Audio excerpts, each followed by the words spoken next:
Anant Singh, Rajballabh Yadav, rape case के सजा याफ्ता उनके परिवार को टिकट देना, अरुण यादव फरारी हैं उनके परिवार को टिकट देना, तो ये सब जो रोल मॉडल हैं कानून के राज के, इस सब का शेल्टर होम है राजद। बिहार में बढ़ते क्राइम पर कल बिहार के मुखिया नीतीश कुमार पुलिस मुख्यालय पहुंचते हैं, बैठक करते हैं। इस वक्त हमारे साथ जेडीयू के एमएलसी नीरज कुमार सिंह जी है। सर, कल नीतीश कुमार पहुंचते हैं पुलिस मुख्यालय।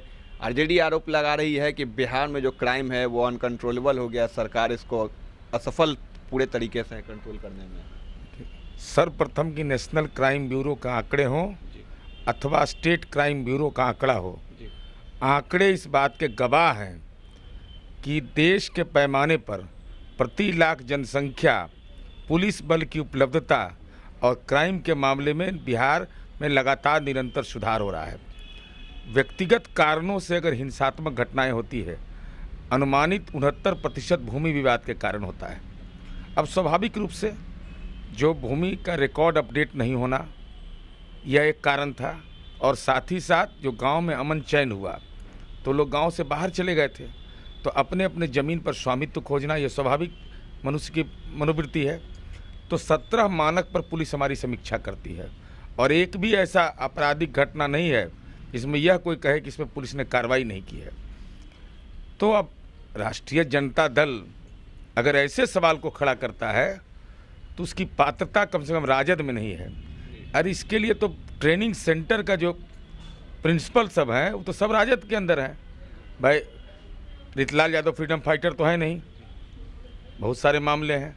अनंत सिंह, राजवल्लभ यादव, रेप केस के सजा याफ्ता उनके परिवार को टिकट देना, अरुण यादव फरारी हैं उनके परिवार को टिकट देना, तो ये सब जो रोल मॉडल हैं कानून के राज के, इस सब का शेल्टर होम है राजद। इसलिए राजद को अपराध पर बोलने का नैतिक अधिकार नहीं है। ऐसे ही 420 का आरोपी है तेजस्वी यादव, कुछ भी बोल सकते हैं। बीजेपी ने भी आरोप लगाया, चुनाव आयोग गई है एक राजद के विधायक की शिकायत लेकर कि चुनावी हलफनामे में उन्होंने अपने आपराधिक मामलों की जानकारी नहीं दी है। नरकटिया के विधायक है। अब इस संबंध में तो भारतीय जनता पार्टी के प्रदेश अध्यक्ष ने आरोप लगाया चुनाव आयोग में उनको जाने का अधिकार है।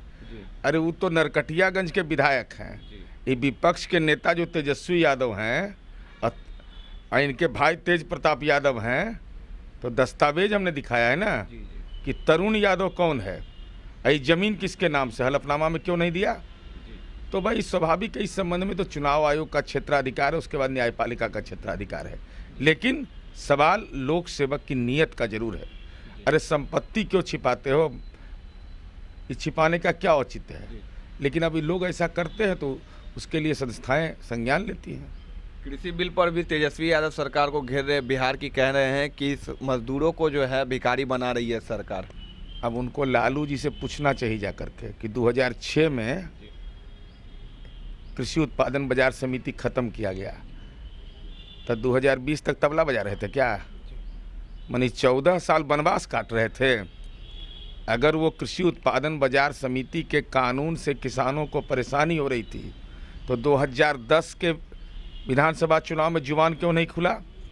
2015 के चुनाव में 22 महीना सरकार में थे, इनके कृषि मंत्री थे।